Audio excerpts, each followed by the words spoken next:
Bienvenidos a Conectando Puntos, un podcast donde exploramos caminos de vida singulares, es decir, historias de personas, amigos, de gente chingona que yo admiro y aprecio y que han decidido vivir en sus propios términos. En este podcast no solo platicamos de los éxitos, sino también de los fracasos y de las noches tristes y de aquellos saltos al vacío que solo se entienden con el paso del tiempo. Porque detrás de cada éxito siempre hubo un rompecabezas desordenado. El día de hoy tengo el gusto, el honor de recibir a Chucho, José Jesús García Cavazos, el nombre completo, el tremendo Chucho para los amigos. Chucho y yo nos conocimos cuando yo hice la maestría en el PAE, que ahorita vamos a platicar de eso, pero aparte tiene raíces allá coahuilenses. Sí. Y vamos a platicar un poco de desarrollo personal, de liderazgo, de transformación y el tema de desarrollo ejecutivo, ¿no? Entonces, pues bienvenido, Chucho, gracias por aceptar la invitación y compartir. Pues gracias a ti, Mike.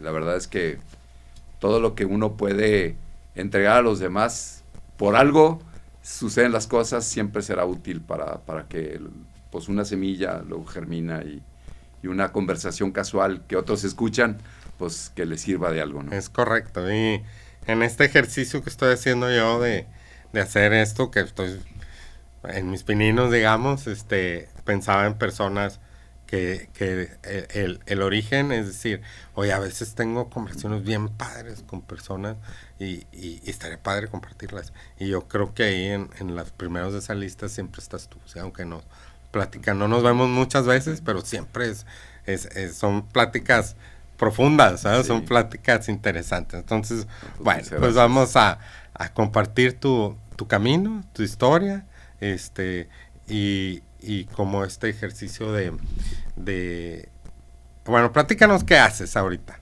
A ver, tengo 23 años dedicándome a la formación de gente fregona. La verdad es que hoy en día dirijo la región norte del ICAMI. El ICAMI es una institución que nos dedicamos a la formación directiva de mandos intermedios. También cabezas de pymes que tienen pues un director que es gerente de su propio negocio. Claro. Y los formamos para que sean capaces de hacer mejor su chamba de directores o de área o de un pequeño grupito, porque pues el que está de jefatura en una pequeña organización dirige personas, aunque sean dos. Okay. Entonces, capacidades de dirección, de tomar mejores decisiones, de tener mejor visión del negocio. El ICAMI es una institución que tiene 58 años, está cumpliendo este año.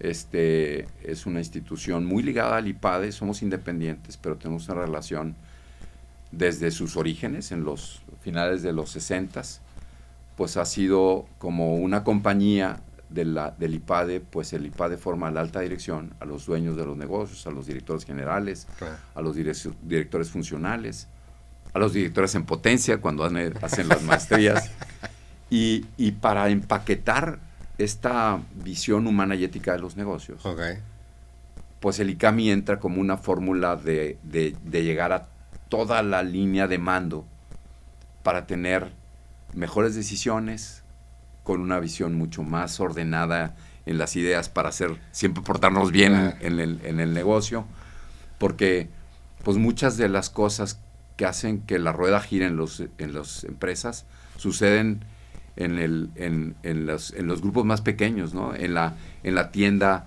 en el turno de noche, en la planta, en la madrugada, ahí suceden las cosas. Claro. Y esas personas que están en ese pequeño grupo de mando, pues quizás hacen la gran diferencia, y ahí ayudamos a formar para que tengan más confianza en sí mismos para tomar decisiones, vean a la estrategia y sepan implementarla. Claro.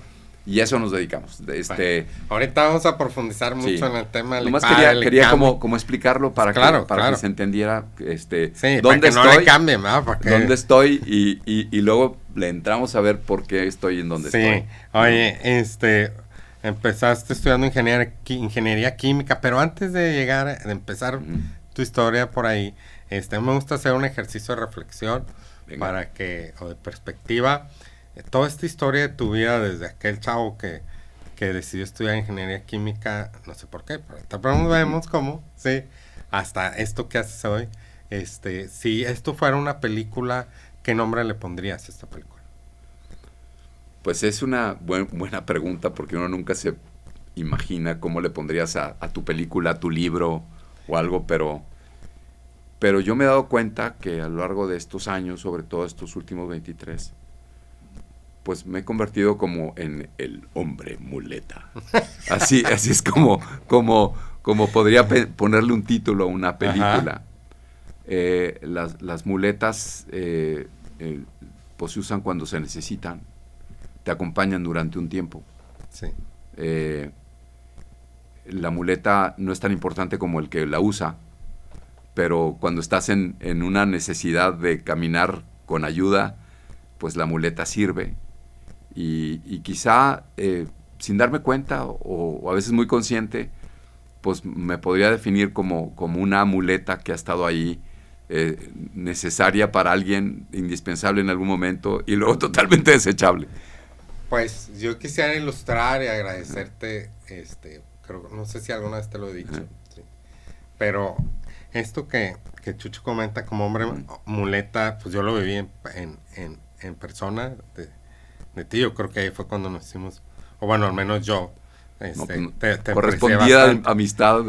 Porque cuando yo estaba haciendo la maestría, tuve tuvimos una pérdida de un embarazo, ¿sí? Y yo vivía en Monclova, estábamos acá en Monterrey, y un buen día llegaste al hospital, sí. Sí, fuiste tú, Ramón y yo, fuimos los dos. Sí. Y yo así como de que, ¿estos qué hacen aquí? Sí. Sí, o sea, sí me quedó una cosa con la otra. En ese momento no lo entendía, sí. Pero luego yo, en mi dinámica, les digo, pásenle, ¿no? Acá al cuarto, no sé qué. Y muy directo, muy cerca, me dijeron, no, venimos a verte a ti. Sí. Y a mí ahí casi lloro en los abrazos, ¿ah? Sí, para mí fue, bueno, en toda esta etapa nadie se había preocupado por mí, ¿sí me explico? Sí. Y me acuerdo que, yo lo tengo un presente, nos fuimos a la cafetería, ¿sí? Me regalaron una reliquia de Don Escriba. Una estampita con San una José reliquia María de San Escrivá. José María Escrivá. Sí, y es algo que puta, yo atesoro mucho, pero a la vez fue para mí decir, oye, necesitas tú también cuidarte a ti, ¿sí me explico? O sea, claro. Y estuvieron, no sé, media hora tal vez, o sea, viajaron 3 horas para estar media hora ahí, sí. Sí, porque había que dejarte que siguieras en tu problema, pues. Claro, sí, y yo creo que esto ejemplo, y desde entonces, pues nos vemos muy seguido, platicamos bastante, y sabemos más o menos qué ha estado, y bueno, pues cada vez que, gracias a Dios, no ha habido situaciones otra vez de esa índole, sí, pero todo lo que tiene que ver con temas pues productivos. De hecho, tú fuiste el que me recomendaste ir con Miguel Casillas al Silicon Valley. Sí. De cuando yo te platicabas que estoy haciendo esto, y mira, oye, ve y conoce allá. Y obviamente ese viaje que también salen varios de los, voló la cabeza. Marianela, que también hizo ese Manes viaje antes también. Sí. Entonces, pues yo creo que el título está bastante fue retador, sí. Y tratar de ponerlo lo más simple posible, y pues son, pues no sé, yo creo que cuando haces un aparato de esos, pues se piensa para que sirva para ser muleta, ¿no? Claro. Pero cuando tú piensas en ser muleta, dices, caray, déjame pensar cómo podría serme como muleta, ¿no? Y creo que la trayectoria de vida es la que te va haciendo ser capaz de servir, en este caso, como muleta de hombres, ¿no? Claro. Y bueno, esa trayectoria de vida es lo que vamos a platicar el día. Muy bien. Así que no le cambie porque esto va a estar chido. Estudiaste ingeniería química. Eso es, lo acabo de saber. ¿Sí me explico? Dicen mis amigos que porque no tengo nada de físico. Digo, no sé si son mis amigos, ¿verdad? Pero creo que cuando te echan carro así es porque sí lo son. ¿Y cómo llegas de joven? Siempre, o sea, esa decisión de estudiar esa carrera fue muy clara, ¿o fue...? A ver, estoy rodeado de químicos. Mi papá es ingeniero químico, mi mamá química, farmacobióloga. Yo no había pensado estudiar ingeniería química. De hecho, pues yo empecé a estudiar en mediados de los 80s, 85. Es el momento en el que salen las computadoras personales. Ok. Y el mundo veía en todos lados, cuando hacías una exploración de las carreras en las universidades aquí en Monterrey, pues digamos que casi era sistemas, pásele, esto es lo que viene, este es el futuro. Y yo hice incluso procesos para estudiar sistemas. De hecho, empecé en la UDEM estudiando una carrera que hoy ya no existe, ICAP, que era Computación Administrativa de Producción, Ingeniería. Okay. Y al mismo tiempo trabajaba con mi papá ayudándole en un negocio en el que vendía materias primas para la industria. Okay. Y entonces me tocaba ir a meter las facturas y a ir por, no sé, revisar la carga, hacer algunas otras tareas menores. Pues estaba yo finalizando la prepa, empezando la carrera. Sí. Ya en la carrera, que ayudaba más porque pues se necesitaba por el negocio de mi papá.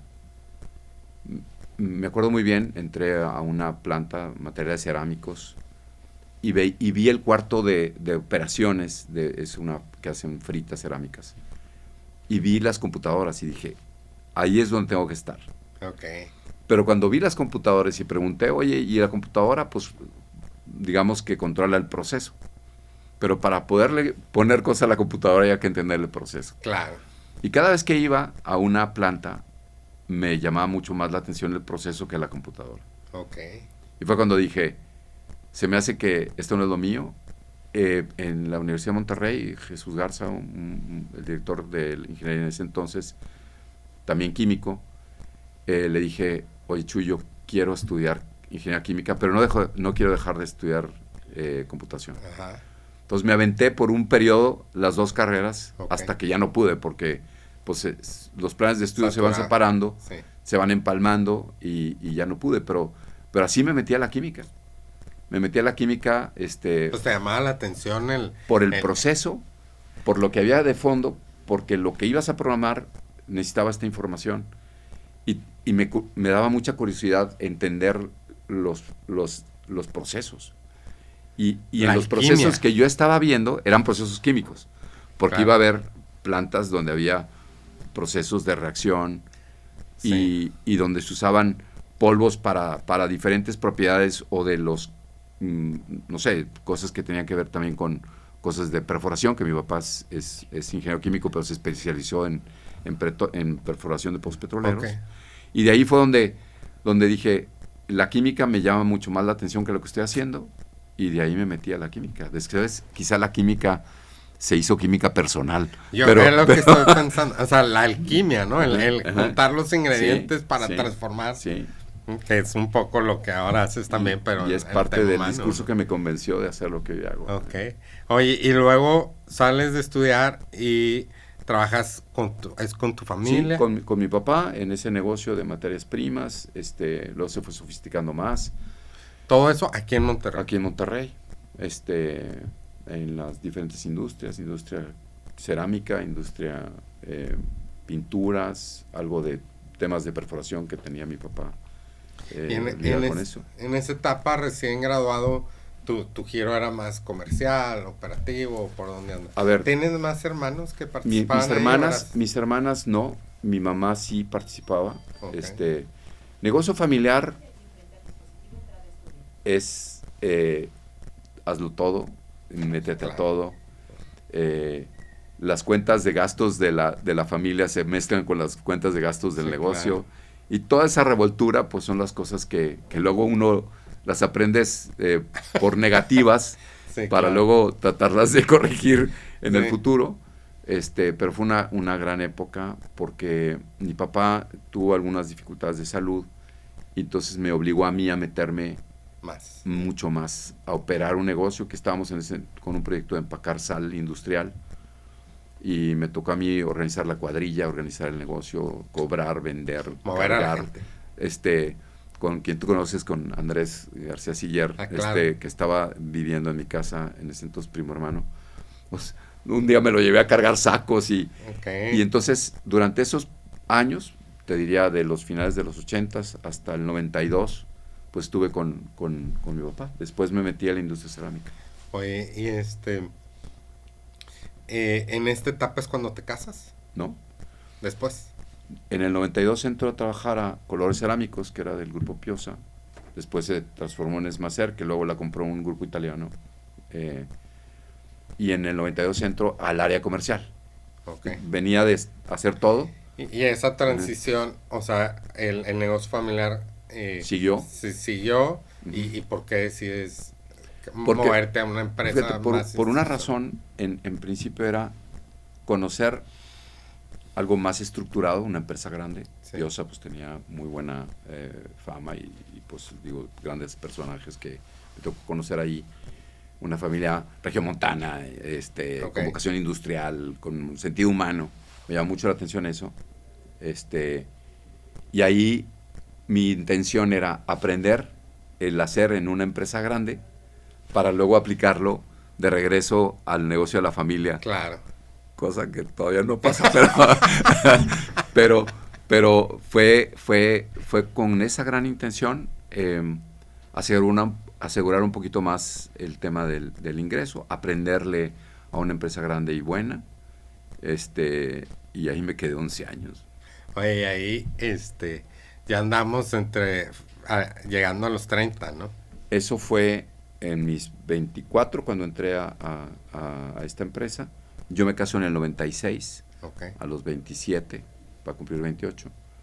Entonces, mi época de cerámica, pues es digamos, mi consolidación un poquito como como ingeniero químico, porque sí, claro. Ahí sí tenía, aunque eran ventas en lo que yo estaba, pero eran ventas técnicas, entonces había que usar pues un poco los conocimientos que se tenían, pero pues como todo en la vida, lo que estudias muchas veces no necesariamente es lo que haces, ¿no? Claro, pero al final esto, digo, ahorita que decías la alquimia, que yo le pongo ese nombre, pues ya ahorita con lo que platiquemos más adelante, pues es lo que haces para ahora con las personas, ¿no? Pero sabes que esto, reflexión, esta etapa que dices, oye, me vine para hacer esto, mi plan era aprendo y regreso, sí, y Dios tiene sus propios planes. Todo pasa. Y hay muchos, yo veo en las generaciones actuales que están llegando a los 30, que sean sus primeros tropezones, esto, mucha frustración. Sí, mucha frustración. Y les digo, no, hombre, o sea, todavía hay 4 capítulos más y no tienes idea por dónde te va a llevar la vida, ¿no? Sí. De hecho, en esos 11 años de la industria cerámica, fueron años muy, como lo describes, o sea, nos toca la crisis del 94, o sea, el error de diciembre. Estamos bastante dolarizados en las materias primas. Y todo lo vendíamos en pesos. Hubo que hacer todo un trabajal para adecuar lo que pasaba en esas épocas de hiperinflación y devaluación. Lo tenías que casi estar cambiando precios a cada rato, entonces pues dolarizamos un poco nuestras ventas, pero los clientes no podían ni querían. Entonces, y te empiezas, oye, primeros tropezones, y luego me tocó a mí empezar a hacer un poquito como scout de diferentes negocios distintos al core que tenía la empresa, que era la atención de las empresas que hacen baldosas cerámicas, los grandes formatos, y era de los principales proveedores de la industria en México. Pero yo atendí otros negocios, sanitarios, lámina, y me metí a ser como explorador de nuevas oportunidades. Entonces me metí a un negocio de colores para decorar vidrio, y fue todo un lío. Ahí otra vez te topas con retos importantes, errores que uno comete y sobre los que aprendes. Y ahí, casándome, tengo mi primer hijo que fallece a los 7 días de nacido. Por eso también te fui a ver. Sí. Porque yo había tenido ya una experiencia y era importante empatizar contigo. Claro. Entonces uno no se da cuenta de lo que en el pasado aprendes para luego hacer la muleta, ¿no? Tuve a mi segundo hijo, José Pablo, que ahorita está estudiando el MEDE, que te platiqué de él. Y luego mi tercer hijo otra vez nace con un problema y fallece a los 6 meses. Y eso sucede mientras estoy ahí. Y entonces me apoyaban mucho en la empresa. Y cuando yo tenía como ya vista la posibilidad de irme nuevamente con el negocio de la familia, pues como que decías, oye, pues tengo que compensar un poco todo lo que me han ayudado para poder enfocarme a estos temas con lo de mis hijos. Entonces son razones que uno pues va construyéndose en la cabeza para quedarte. Aunque, algunas son reales y otras son pues cosas que uno se hace en la cabeza para pagar aunque no tuvieras que deuda con la empresa, ¿verdad? Y este sentido de, no sé, llamarle empresario consciente o de más empático, supongo que en estos años no era tan común como ahora. Pues yo creo que es que, a ver, uno se hace con lo que va comiendo. Voy a decirlo en términos físicos, pero realmente es que comes valores en la familia, comes valores con tus jefes. Yo recuerdo mucho a mis jefes de ahí, de la industria cerámica.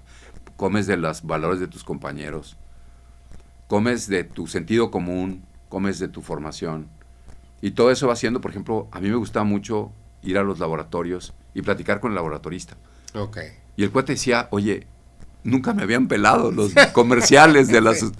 Y te vas dando cuenta que lo que haces es ayudar a la gente, incluso al laboratorista, a tener que alguien lo pele y eso pues ventajosamente me abría las puertas para vender lo que yo vendía. Claro, ¿verdad? entonces este ingeniero químico, técnico, comercial, pues también traías esta parte empática de, pues no sé si llamarle de psicólogo, de relaciones humanas desde entonces.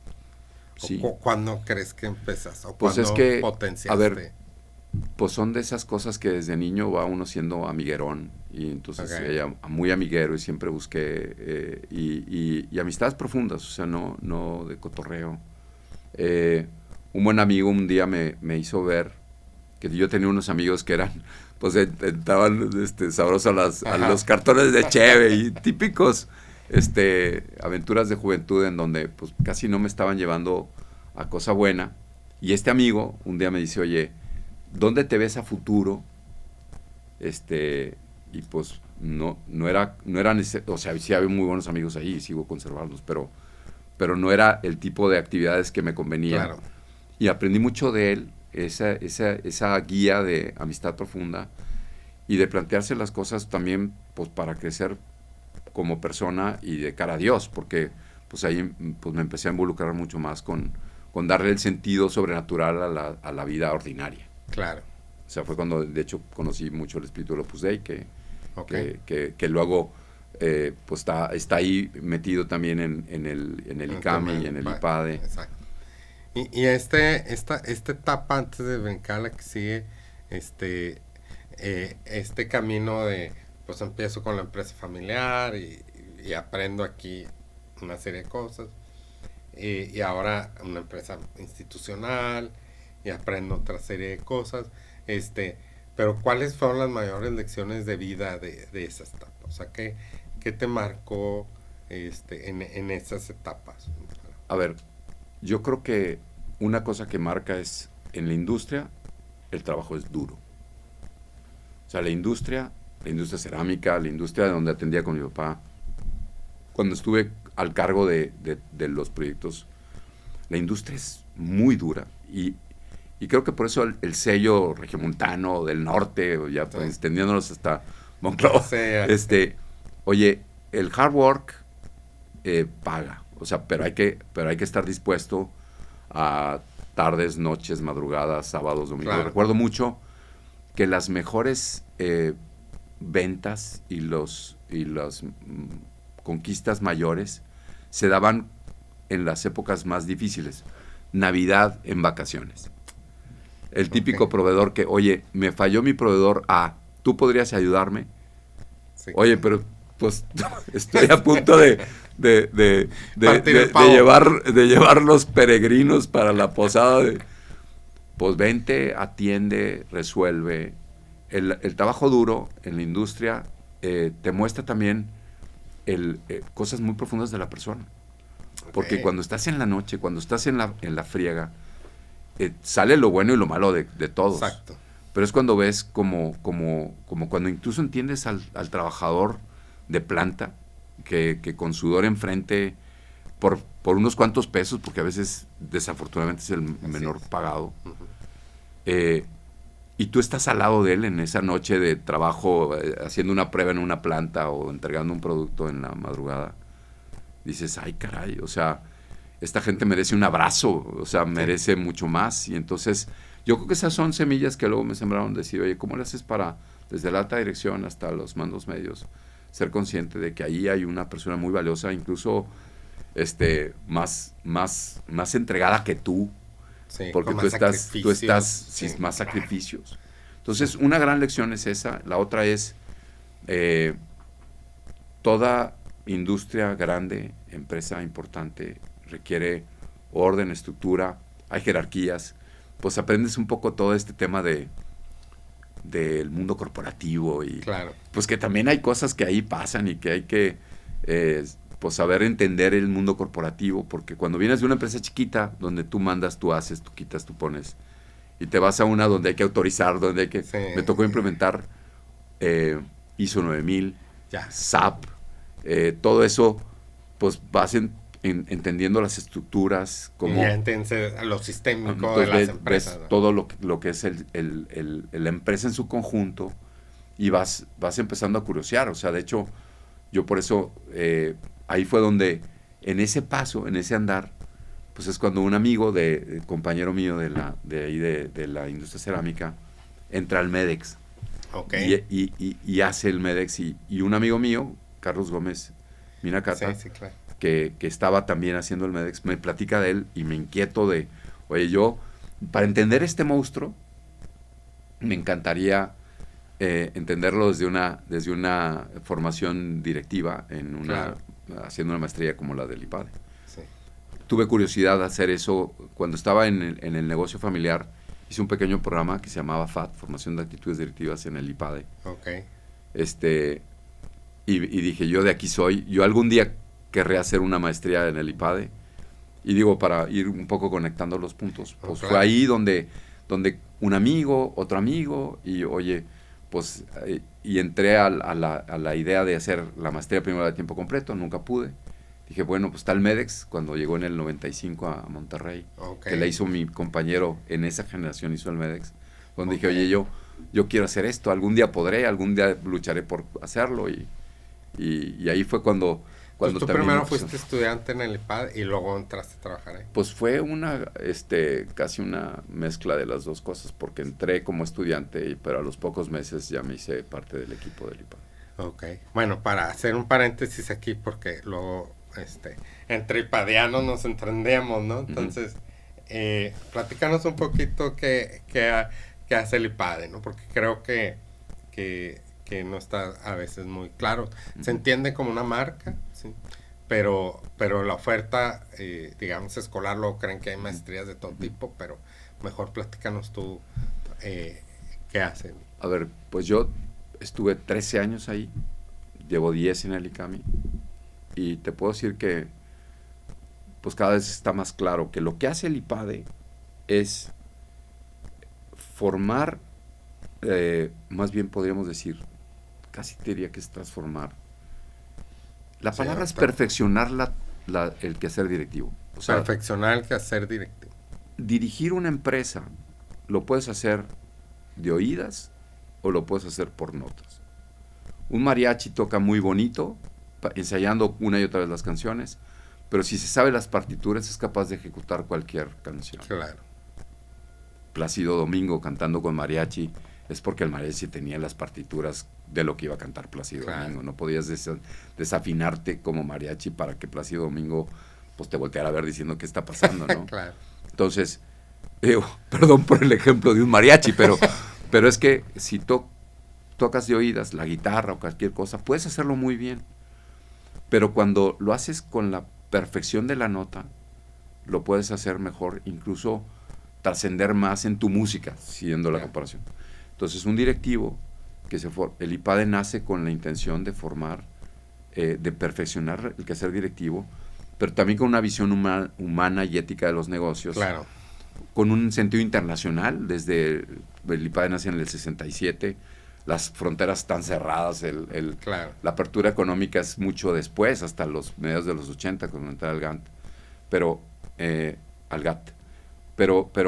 pero ya el IPADE desde sus orígenes tiene esas 3 ideas, o sea, profesionalizar, perfeccionar el quehacer directivo, con una visión humana y ética de los negocios, y con una visión internacional, pero con programas enfocados desde el inicio a la alta dirección, al dueño, director general. Eso es importante porque luego en el IPADE solamente hay maestrías de dirección de empresas y por edades hay de tiempo completo, ¿sí?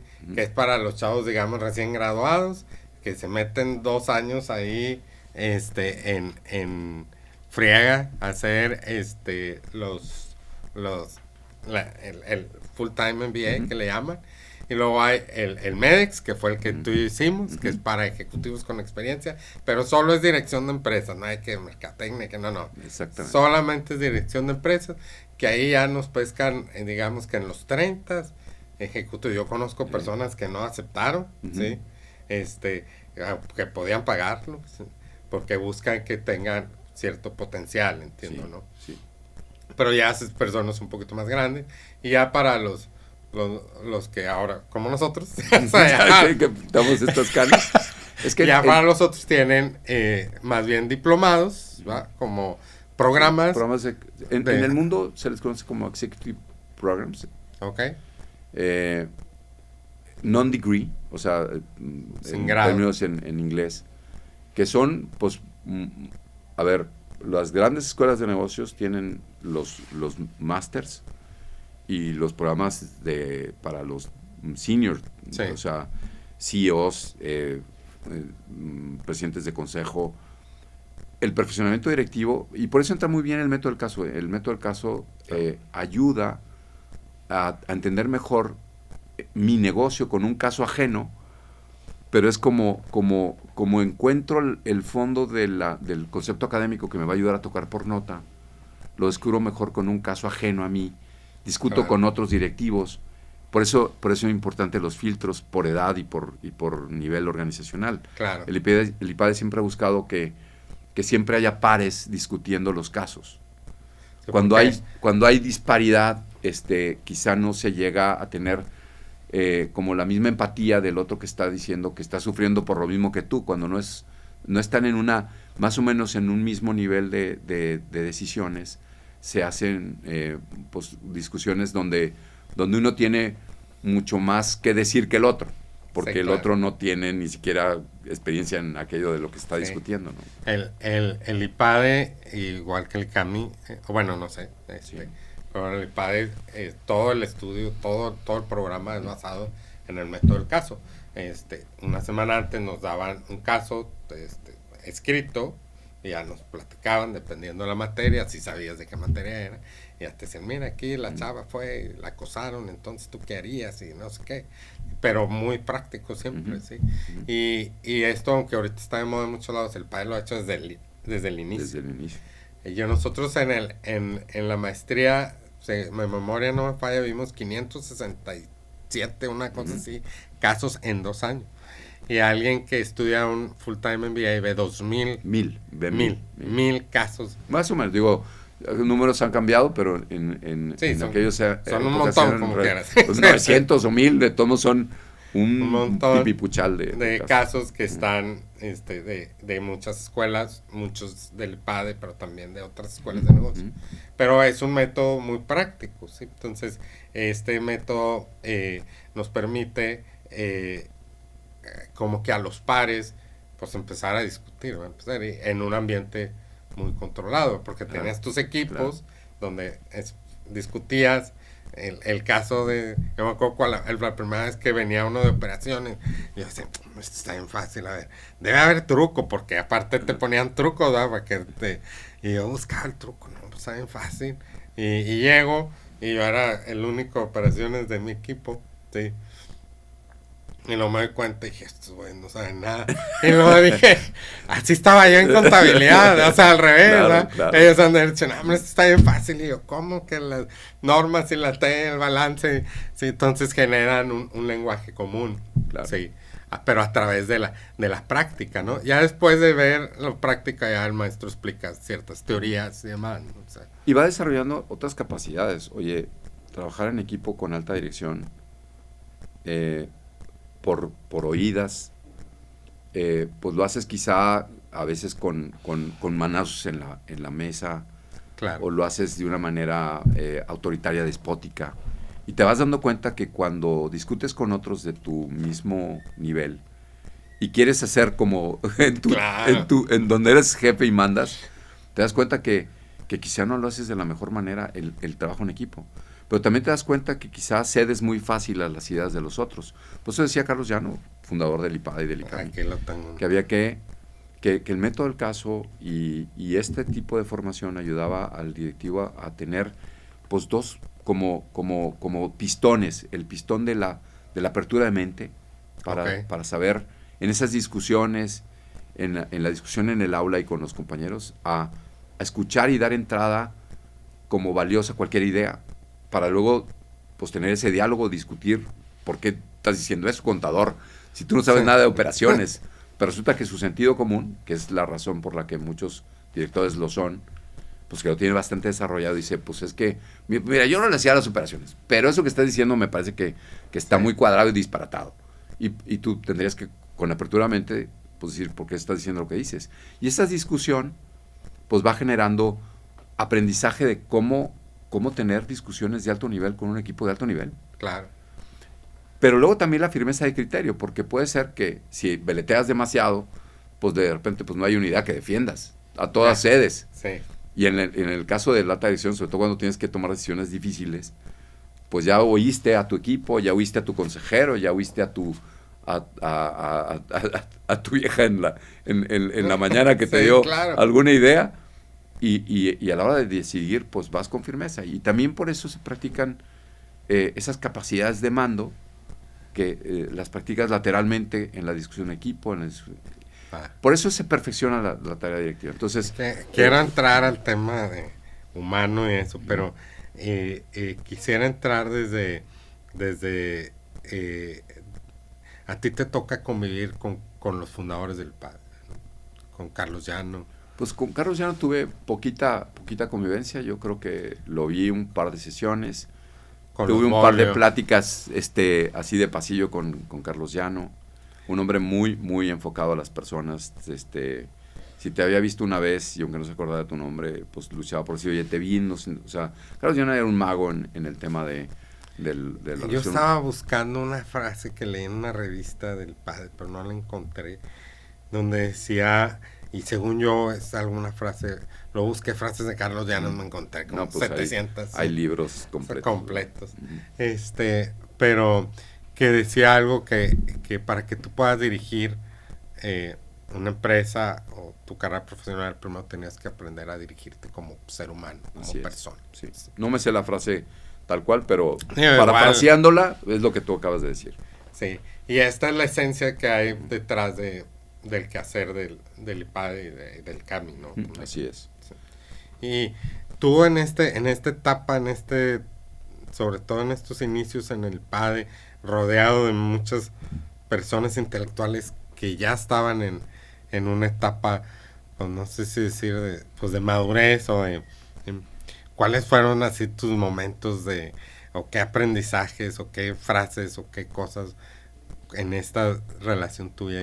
O sea, tú decías, oye, me tocó Ernesto Bolio, Alfonso Bolio, Alejandro Fernández Villa, un gran maestro, Pedro Suárez, muchos de los profesores, Carlos Ruiz,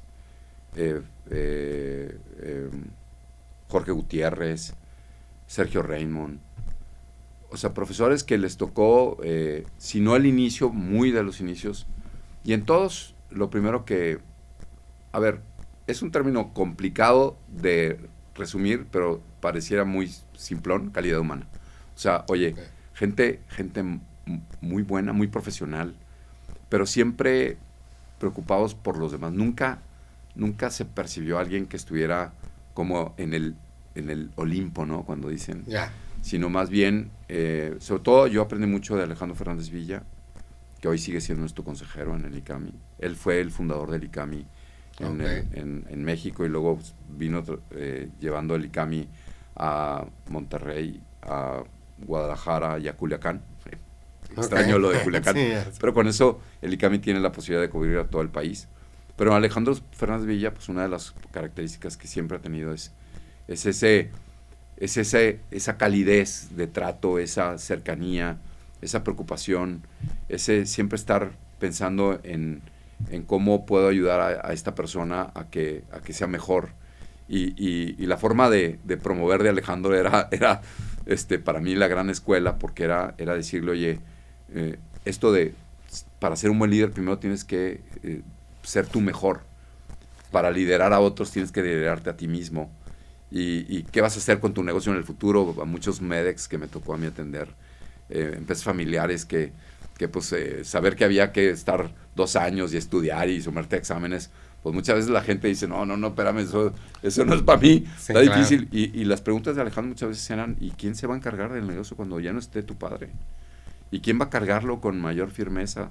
¿Quién lo va a hacer extender? Y pues a veces las preguntas que nos retan, pues nos sacuden un poquito y nos hacen mejorar. Okay. Y nos cuestionamos, a veces un buen amigo que te cuestiona, un buen amigo que te sacude, pues te está invitando a que tomes acción sobre aquello que te movió, la conversación y el cuestionamiento. Y eso lo sabía hacer muy bien Alejandro. Y los Borio también. O sea, creo que una de las cosas que logra mucho el IPAD es cuestionar al líder en su liderazgo, en su forma de ser, en sus prioridades. Exacto. Para definir, oye, quizá me estoy priorizando demasiado lo material y se me está olvidando lo humano, lo espiritual, y ayudarte a veces con cuestionamientos, o por un caso, o por una conversación en el pasillo. Claro. Y esas son de las grandes aprendizajes de conversaciones en el pasillo con Alejandro. Ahí tú entonces estabas en esta empresa y empiezas a hacer el MEDEX y ¿cómo se da que te incorporas a trabajar? Desde que me hago el proceso para Carlos Gómez, que también es un gran maestro mío, me dice, oye, hazte el proceso de la maestría. Y dije, pues es que estoy todavía buscando que me apoyen. Y terminando el proceso y buscando el apoyo, me dice, oye, tenemos un espacio aquí. Okay. Entonces yo negocio con la empresa y pues ya es cuando Alejandro Fernández Villa me dice esto de la química personal. Oye, yo te invito a hacer la química, pero en vez de la química de los componentes que tú haces ahora, pues hacerlo con las personas. Y esa frase... Ese fue tu momento, wow. Entonces fue cuando Carlos me propone esto y cuando yo empiezo a buscar la manera de que lo pudiera hacer, pues estando donde estaba. Me dice, está este hueco y pues me dice, pues si quieres empieza la maestría y el hueco si quieres y puedes llenarlo, pues vente. Vale. Y fue un no-brainer. entonces yo tuve 1 mes y medio de estar en la otra empresa y haciendo el inicio del MEDEX, y el 16 de octubre, me acuerdo muy bien la fecha, fue cuando entré al IPADE ya como parte del equipo. Todavía estuve hasta el 31 de diciembre con fines de semana y cachucha, sí, claro, del otro negocio, entregándolo bien. Pero desde el 16 de octubre hasta el día de hoy he estado en esto de buscar ser una buena muleta. Oye, y cuando yo participé en el proceso para entrar, sí, me acuerdo. 2005. 2005. Hace un poquito de... Hace ya 21 años. Me decían, no, pero es que yo lo resumí así, ¿no? O sea, el contenido, las materias, eso no es lo importante es tu desarrollo como persona. Yo en ese momento no entendía nada, soy honesto. Sí, ingeniero de operaciones. Sí, ingeniero de operaciones, ¿no? Los tiempos y las capacidades, los estándares y las calidades, sí, muy, sí. Pero también, y creo que son cosas que es bien difícil explicar cuando no las vives. Y yo lo resumí con una frase de que en el IPADE ven el contenido como un medio y la persona es el fin. Y creo que eso hace la gran diferencia en la labor del IPADE. Es que cuando tú quieres ayudarle a alguien a perfeccionar su capacidad directiva, no lo puedes ver como si fuera un objeto al que le estás puliendo como pues, perfeccionar una pieza, como lo hace el escultor. Pues la pieza es inerte, ¿no? Pero la persona no. Ya. Entonces, plantearse, por ejemplo, vencer el ego. Uno de los grandes, podríamos decir, rivales de cualquier directivo es su propio ego, la claro, soberbia del éxito. O sea, es que a mí ¿qué me vas a venir a enseñar si yo ya soy director de una empresa que factura millones de dólares? Sí. Y lo he hecho todo tocando de oídas. Con mi instinto, con mi ser, ¿verdad? Entonces, vencer a la soberbia es a través de, muchas veces, el caso, donde te topas con un par que tiene un negocio igual o mejor que el tuyo, y te cuestiona, y ves que la sencillez, la humildad, tiene mejores resultados que tu soberbia, empieza a cambiar. Okay. Cuando te das cuenta que incluso una persona que tiene menos cabeza que tú, pero más corazón, puede tener resultados más iguales. Influencia, por ejemplo. O una persona que tiene un gran corazón, pero que le faltan ideas, cuando se da cuenta que en equipo trabajamos mejor, pues empieza a descubrir muchas cosas que al final de cuentas son virtudes. La virtud que más busca el IPADE y el ICAMI perfeccionar en las personas es la prudencia. Ser capaces de saber qué hacer en el momento correcto, de la forma correcta, con las personas correctas. Y eso se va desarrollando porque ya lo traes. Es perfeccionar, es pulir el golpe, es afinar. Pero muchas veces te das cuenta que eres imprudente cuando tu imprudencia se nota. Claro. Cuando eres, u otras virtudes, cuando eres poco fuerte o poco templado o no sé. Son las virtudes cardinales, ¿no? Okay, ¿no? Poco justo, porque pues voy a la mía y mi dinero es lo más importante y los demás que se frieguen. Ese obrero que yo conocía en los sudores de la madrugada, dices, oye, no lo puedes ignorar, no seas injusto. Claro. Y cuando eso lo entiende la alta dirección, pues no solo esto de las empresas conscientes, pues yo creo que esta forma de pensar en las empresas desde el origen del IPADE, con los grandes empresarios que hicieron realidad el IPADE. Ajá. En los 60s, don Lorenzo Cerviche, Manuel Senderos y aquellos primeros empresarios que apostaron por el IPADE, Neco Verástegui Goitia, o sea, vieron esta visión humana y ética de los negocios como una necesidad urgente en el empresario mexicano, y que hoy, pues ya 50 y tantos años, ahora sí que puedo decir, con el apoyo del ICAMI, para que toda la estructura tenga claro.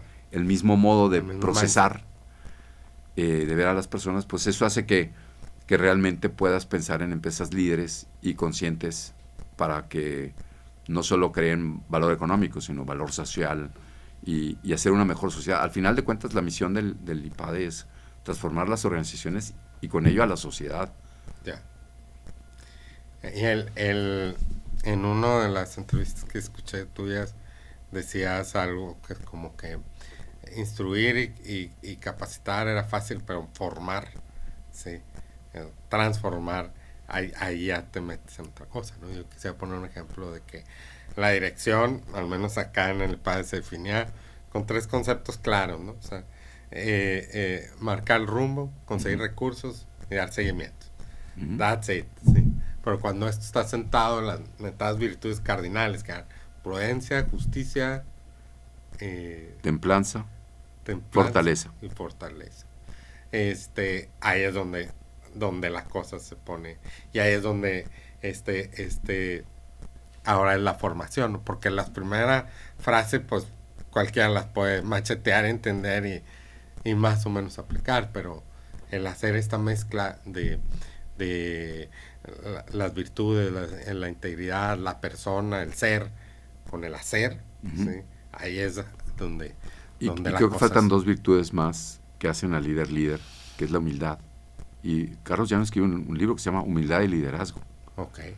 Y la otra es la magnanimidad, la visión grande, la grandeza hay una persona que me tocó hacer un podcast con él y un libro que escribe, y siempre lo cito, Alexander Dian Hubbard, que habla de la humildad y la grandeza o la magnanimidad como las virtudes que realmente definen a un líder como tal. Okay. O sea, no solo es que sea fuerte, prudente, justo, templado, sino que además tenga la capacidad de saber incluso perder. ¿Cómo definirías la humildad? La verdad sobre uno mismo. Tener la verdad sobre uno mismo. Con mis defectos, mis limitaciones, también mis capacidades. Y saber que no soy capaz de todo. Pero tampoco me tiro al piso si no puedo, ni me elevo porque tengo mejor capacidad matemática que el otro. Sí. ¿Y la magnanimidad? Pues es esa capacidad de emprender cosas grandes, incluso sabiendo mis limitaciones. Es como el magnánimo que decide salirse de la empresa para meterse a desarrollar empresarios, sí. A hacer incubadoras de negocios en Monclova. Esa es la magnanimidad, es ese ir, verla una gran obra de la que soy capaz, pero que al mismo tiempo sé que tengo mis limitaciones, y ser capaz de definir la escalera con la que voy a llegar hasta allá arriba, y no rajarse en el camino, perseverancia, resiliencia, todas aquellas cosas que luego van aparejadas. O sea, cuando tienes esa magnanimidad, cuando tienes humildad, las prudencias, pues todas las demás virtudes se van necesitando para conquistar la gran cima, ¿no? Claro. Y luego cuando no entendemos, no estamos metidos aquí, pensamos en la dirección de empresas, probablemente varios que están escuchando este podcast, dijeron, bueno, vamos a hablar de planeación estratégica y de finanzas y yo me acuerdo que al final de la maestría estos eran las conversaciones, pero también hubo planeación estratégica, sí, claro. Sí, pero la fuerza radicaba en el ser, ¿verdad? No tanto en el hacer, ¿verdad?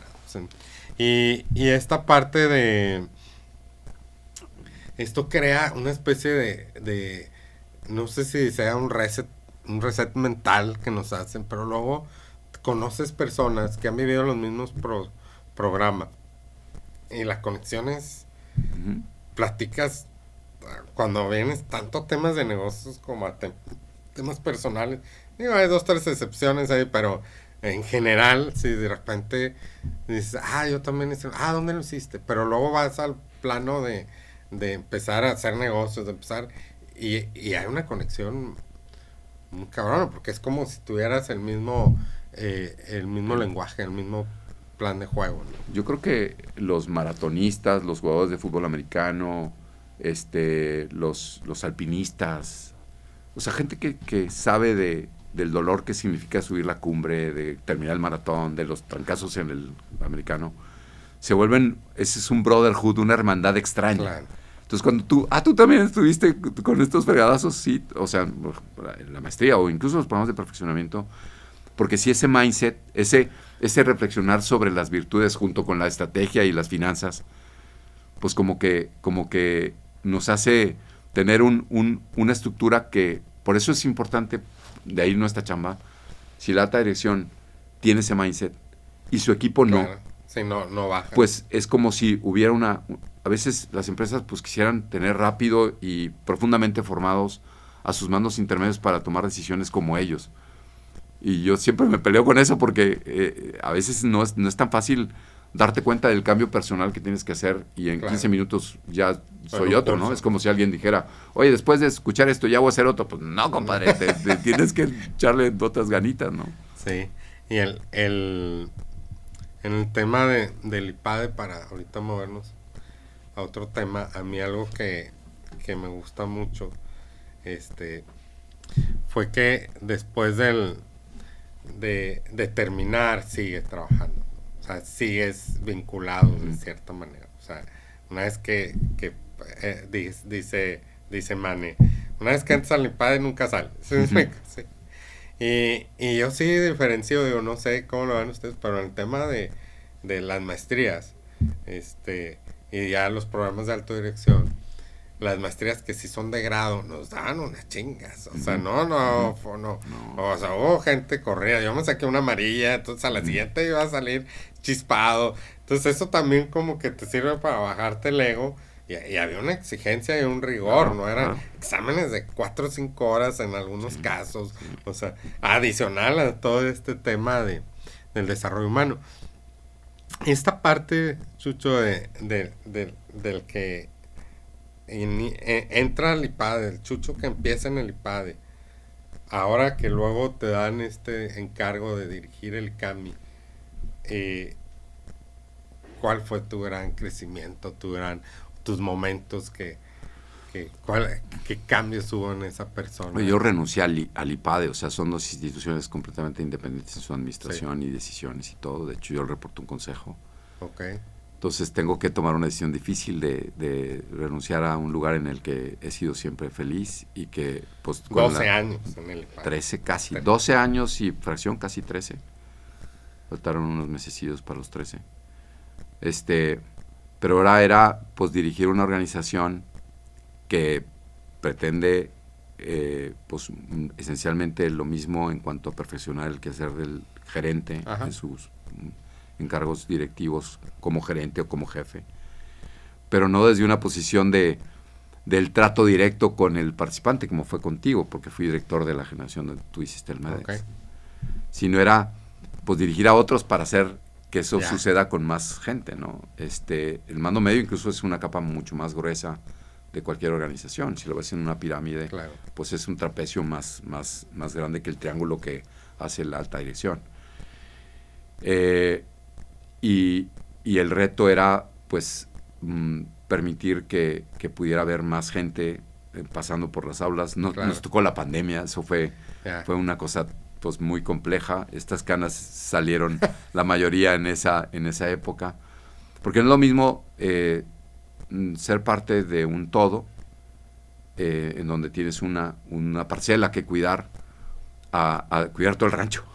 Claro, entonces ahí fue tu graduación. Sí. De toda aparte la teoría que estaba preparado procesos. para eso, Claro. por la maestría, el MEDEX y la vida te van, porque pues yo creo que ninguna maestría sin la vida te da la capacidad de hacer lo que haces en el futuro. O sea, la vida te forma, las maestrías te forman. A veces hay maestrías que son menos retadoras que la vida, y hay maestrías que son más retadoras que la vida. Por eso a veces madurar en la maestría tiene su chiste, porque puede ser que sea tu peor momento, porque hubo que sortear exámenes de 4 horas y las dificultades. Entonces, eso te prepara para la siguiente etapa de tu vida. O sea, yo pienso que yo fui a dar el ICAMI porque ya estaba listo.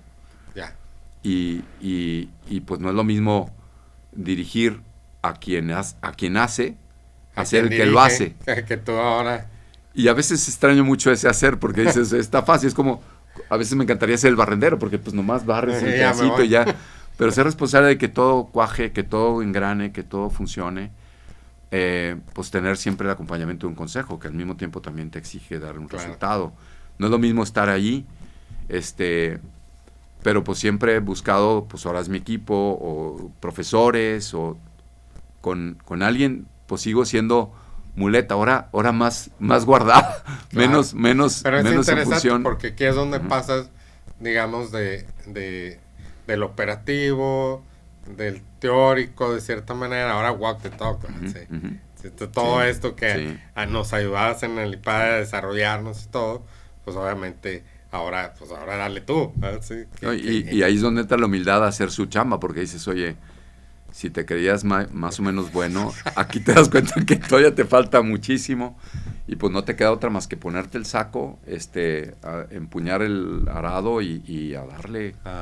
Y es donde te acuerdas de tus chambas de noche y las estreses de la familia, y todo sirve. O sea, al final de cuentas, nada de lo que nos pasa en el pasado queda inútil, sino algo siempre nos ayuda a dar el paso siguiente, ¿no? Y esta etapa en el ICAMI,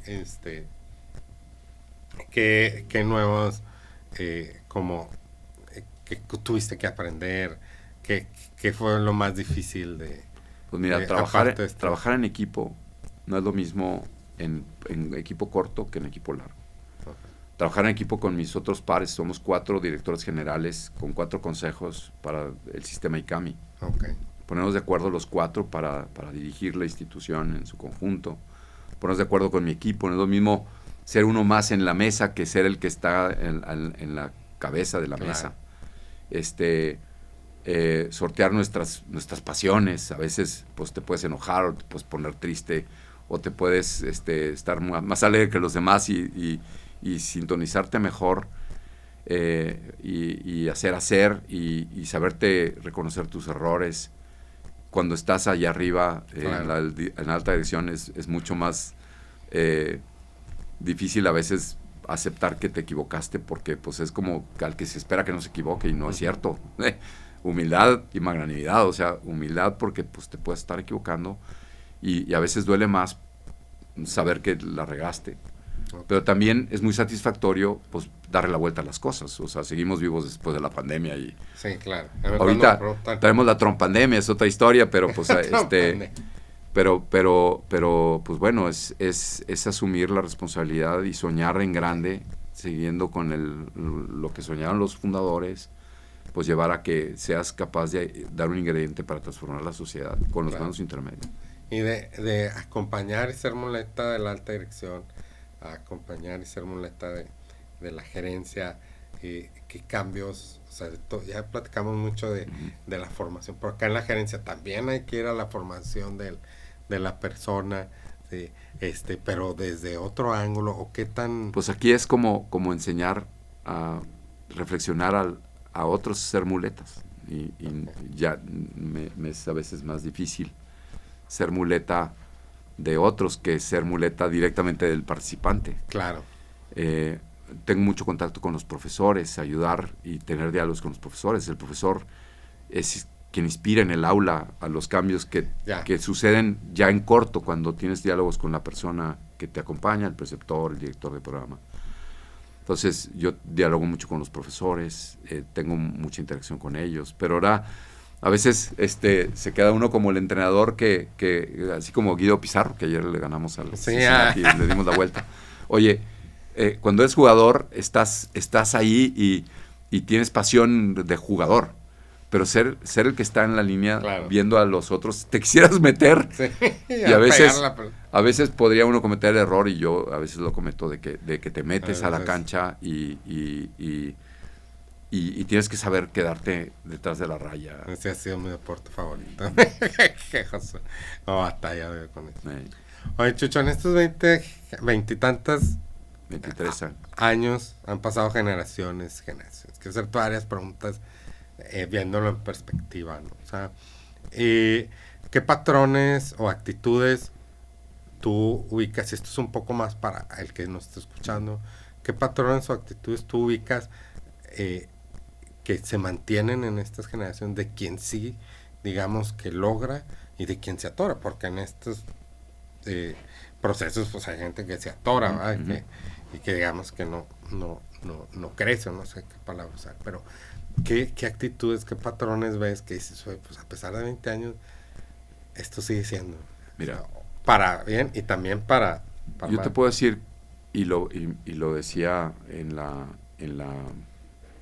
o sea, ¿quiénes no sobrevivían en el paso por la maestría, que tiene exigencia y cariño, pero exigencia hay, y tienes que pasar, pues como toda maestría, tienes que llegar a un nivel para superar el programa, calificaciones, ya sea numéricas o con letras. Y lo mismo en el ICAMI, pues hay que pasar un nivel de exigencia de subir unos casos y de asistencia. Normalmente quien batalla más es quien tiene dos, así como están las virtudes, vicios: la pereza y la soberbia. El flojo no estudia y el soberbio dice que no necesita estudiar porque ya sabe.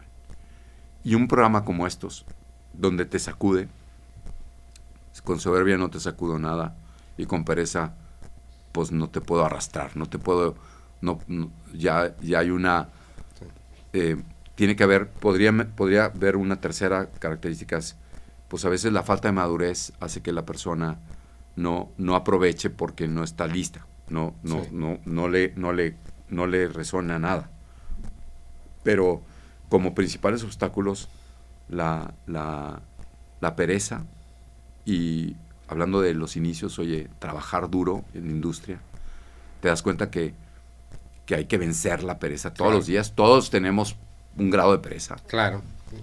Y la soberbia para dejar que las ideas que te están cuestionando, el amigo, el compañero, el profesor, el mesero, el director del programa, hay muchas personas que de pronto te cuestionan tu forma. Una persona que, sabiendo que está batallando porque está bajo el sol o la lluvia, y es el que te atiende en el estacionamiento, y estando así, te sonríe, puede ser que te mueva más que quizá una gran clase, porque Sí. esa persona te enseñó que a pesar de las circunstancias adversas, y nosotros buscamos que siempre haya una buena recepción desde el estacionamiento hasta el Claro. último, y a veces la soberbia, la pereza o la inmadurez pues hacen que no se pueda aprovechar, y eso no creo que En la cambie en tus cosas de vida. ever, ¿no? Sí, claro.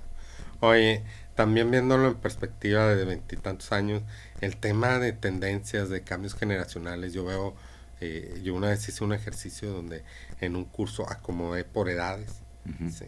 Y luego separé, ¿sí? Que los millennials, la generación X, y luego separé hombres y mujeres, ¿sí? Y les di una misma instrucción a todos. Y hicieron cosas diferentes, ¿sí? Por primera vez en la historia de la humanidad habemos 4 generaciones conviviendo en los espacios de trabajo. Uh-huh. O sea, 4 generaciones de mindset, de forma de trabajar. La pandemia vino a crear otra generación ahí. ¿Tú qué tendencias ves tanto como al que liderea, como en sus estilos de liderazgo? O sea, a la empresa, estos cambios que está viendo.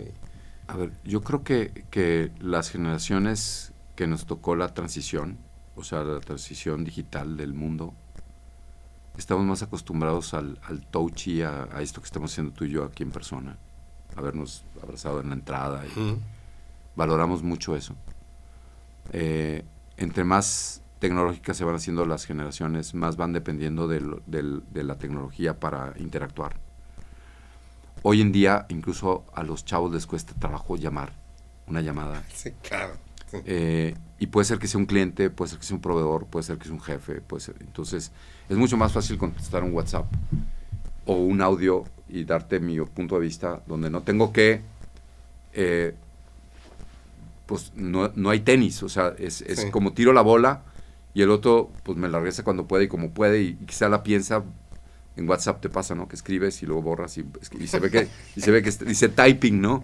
En cambio, aquí en una conversación como la que tú y yo estamos teniendo, pues no hay manera de editar, borrar, porque ya lo dije y ya me oíste y ya reaccionaste y vi tus cejas. Entonces creo que con la generación pandemia, que le tocó interactuar prácticamente todo y todos nos subimos a esa ola, interactuar digital, a distancia, y ahora con la inteligencia artificial, en donde ya mis juicios están alimentados por lo de un ChatGPT que me da quizá una muy buena idea de cómo discutir con mi jefe, y me da guías y te dice, oye, ¿quieres que profundicemos más?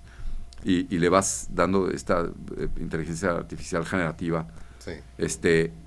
Pues puede ser que las generaciones más recientes tengan mayor capacidad incluso y confianza y credibilidad en aquello que le escribe ChatGPT para gestionar a su jefe, que un millennial o que un X, Sí. ¿qué huele, compadre? O un boomer, que no soy yo, pero pues pero mi padre no va a confiar en lo que dice ChatGPT, Sí, claro. tanto como mi sobrino de 13 años. Entonces, a la hora que lo llevas al campo de la dirección o de los mandos directivos o de los liderazgos, pues puede ser que haya uno que incluso tenga tanta desconfianza en sí mismo que todo lo necesite verificar con inteligencia artificial, al grado de que en el cuerpo a cuerpo, en una discusión acalorada, no sepa qué hacer. Porque aparte está acostumbrado a traer los audífonos puestos y hacerlo todo por Zoom, sin cámara encendida, sin ver las reacciones. Porque así tuvo 2 años de carrera. Sí, claro. Y así podríamos decir que una de las cosas es la interacción personal el uso de la tecnología como necesaria a como accesoria. Nosotros la vemos más accesoria, las generaciones nuevas las ven más necesaria. Claro. Entonces, la necesidad de transformación digital pues es para ponernos todos juntos, pero el que nació con ello ha caminado con ello todo el tiempo. Claro. Nosotros nacimos con otra cosa y lo aprendimos a usar en el camino. ¿Y qué cambios en la alta dirección, en el mindset, tiene que darse para poder liderar una variedad de personalidades que nunca había existido? Es que yo creo que sigue siendo necesarísimo esa visión del hombre en su profundidad. Es que la inteligencia natural, la nuestra, tiene ingredientes que por más que pudiera luego la artificial intentar replicar algunos de ellos, no será capaz, sobre todo por ejemplo del manejo de la inteligencia emocional, los dilemas éticos, las controversias en donde la zona es gris y no hay que, o sea, creo que el gran reto es cómo ayudar que lo que te ofrece la tecnología actual, sobre todo el énfasis en la inteligencia artificial, la puedas usar para ser más ágil en la toma de decisiones, para ser más pues como más informado, mejor, más robusta, sí. Pero al mismo tiempo hay que seguir practicando la sensibilidad. O sea, la sensibilidad humana se puede perder si todo está, digamos, endosado, claro, a un agente que te acompaña, y así como en la película de Interestelar, en donde pues yo no hago nada y el robot hace todo, maneja la nave, hasta dice chistes y le pones programación para que... Sí. Y puedes perder una sensibilidad que es lo que nos define como seres humanos. Incluso la visión trascendente de la vida. O sea, puedes endiosar a la tecnología y dejando de ver el Dios verdadero que está más allá de ella, ¿no? Claro. Entonces aquí los líderes tienen que desarrollar una serie de skills para el futuro, para hacer pues, igual para aprovechar lo que hay, sí, sin dejar de tener la sensibilidad en las personas. Pero volvemos a la humildad, ¿va? Volvemos a la magnanimidad, ¿no? Es decir, esto va, pero ¿cómo lo hago? Entendiendo que somos diferentes, ¿me explico?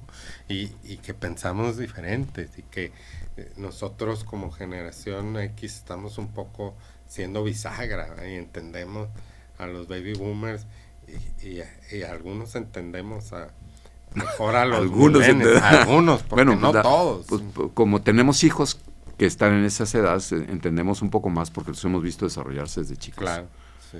Pero luego te topas a los que están en la empresa, pues que vienen, porque también, a ver, las familias han sufrido mucho, o sea, las realidades monoparentales, las familias que eran mucho más numerosas y más apiñonadas en la cabeza, en la matriarca, el patriarca, hoy cada vez más fraccionadas, más alejadas, los corazones están más lastimados, puede ser que no haya como ese lugar de vuelve a casa, pues ¿cuál? Pues yo no tengo hermanos, soy solo yo, mis hermanos son mi raza, mi pandilla, mis brothers, o sea, antes uno pues tenía la coraza de los hermanos y la abuela y el bisabuelo y las familias grandes.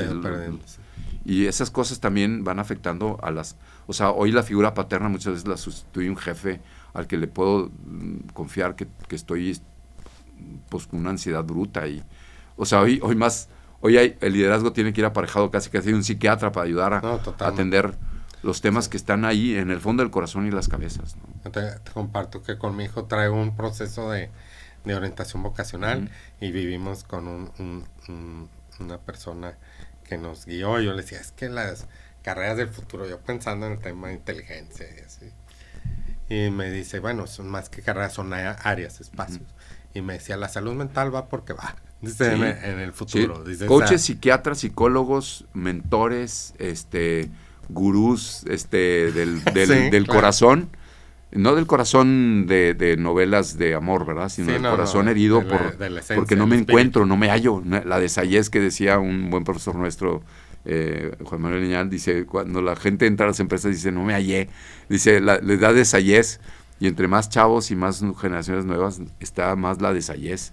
Juan Manuel, un abrazo y un saludo. Oye, Que es de Monclova, porque sí. de ahí de por Castaños es. Okay. Viendo en retrospectiva tu vida y todo lo que hemos platicado, ¿qué han dejado en ti de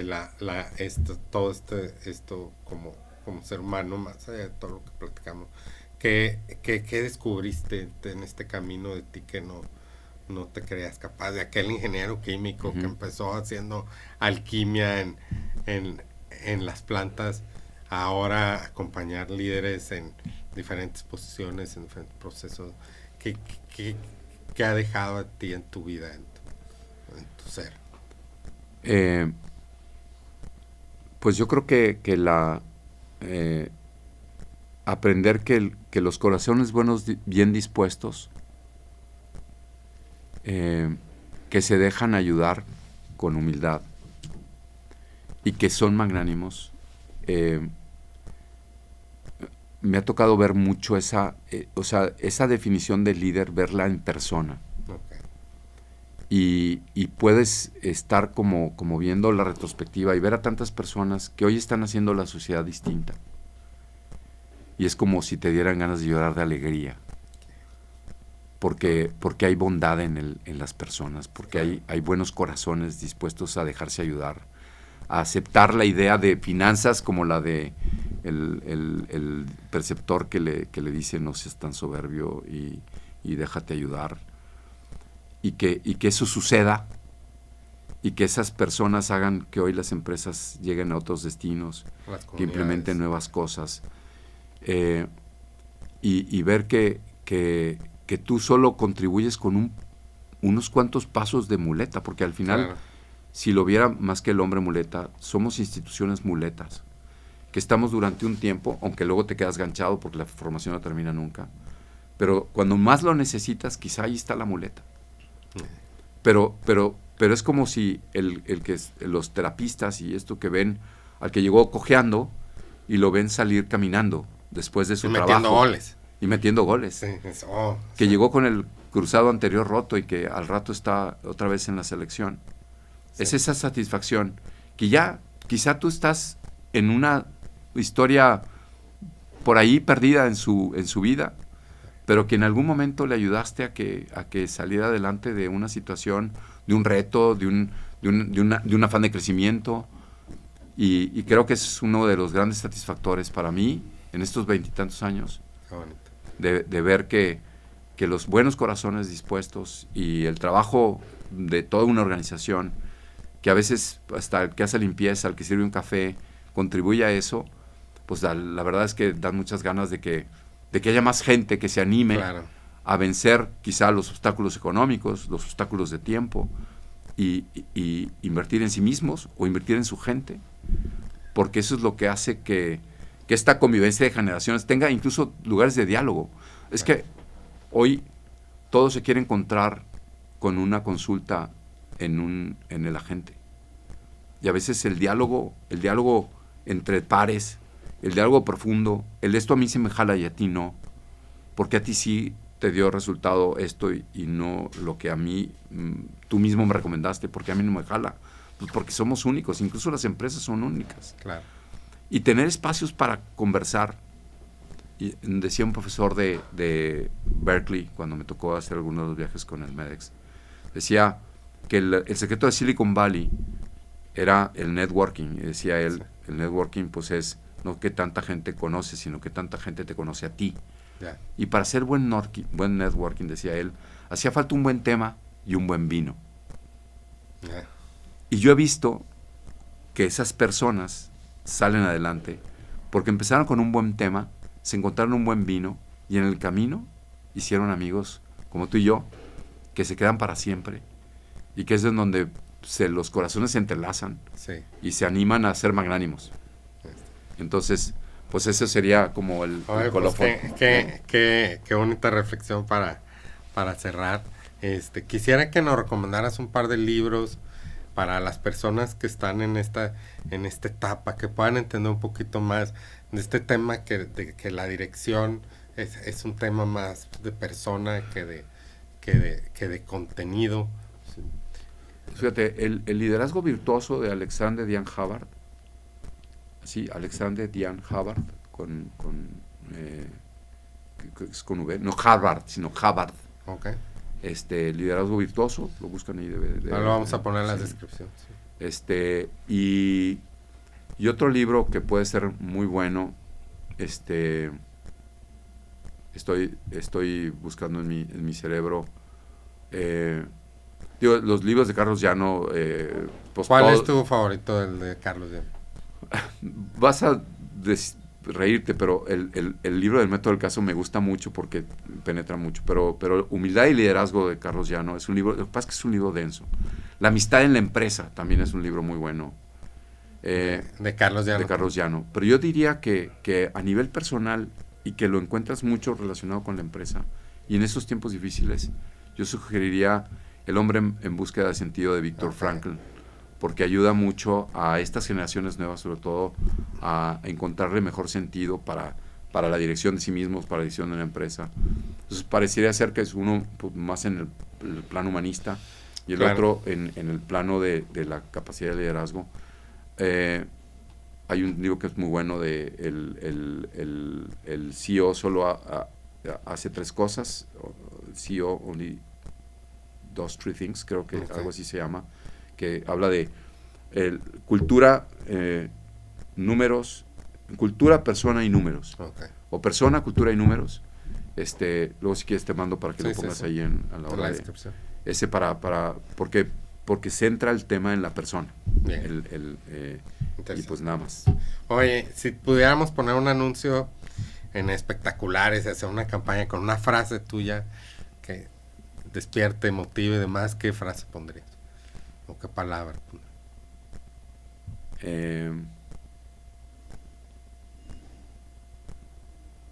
Atrévete a crecer para adentro, no sé. Sería así dicho bote pronto. Muy bien.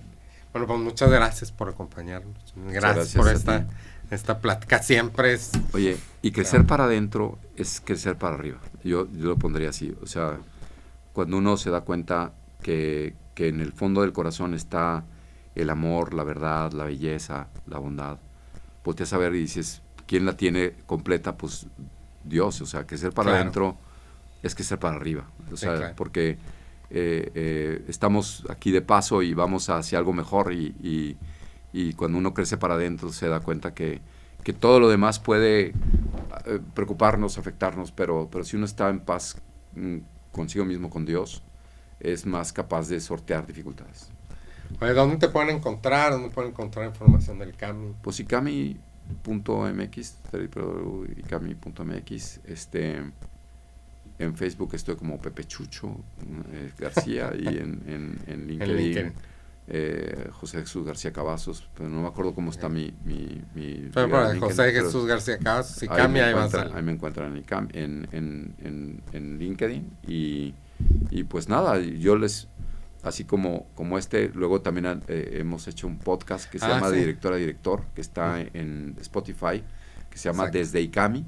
Sí. Ahí también pueden encontrar hay muy buenas entrevistas ahí también lo vamos a poner para que en la descripción. Sí. Muy bien. Hay más de ya casi 50 episodios. Sí, y hay unos muy interesantes. Ayer yo referí uno de empresas familiares muy padre. Sí. Muy bien. Bueno, pues muchas gracias. Un abrazo. Arriba Monclova. Sí, arriba Monclova. Arriba la región carbonífera. Mi papá es de Nueva Rosita, Coahuila. Mi mamá de Allende, Nuevo León. Y bueno, a nosotros nos pueden encontrar en YouTube, Spotify, en las plataformas. Esto fue Conectando Puntos. Recuerden que siempre detrás de cada rompecabezas, detrás de cada éxito hubo un rompecabezas medio desordenado. Y bueno, nos vemos en el próximo camino. Saludos. Saludos.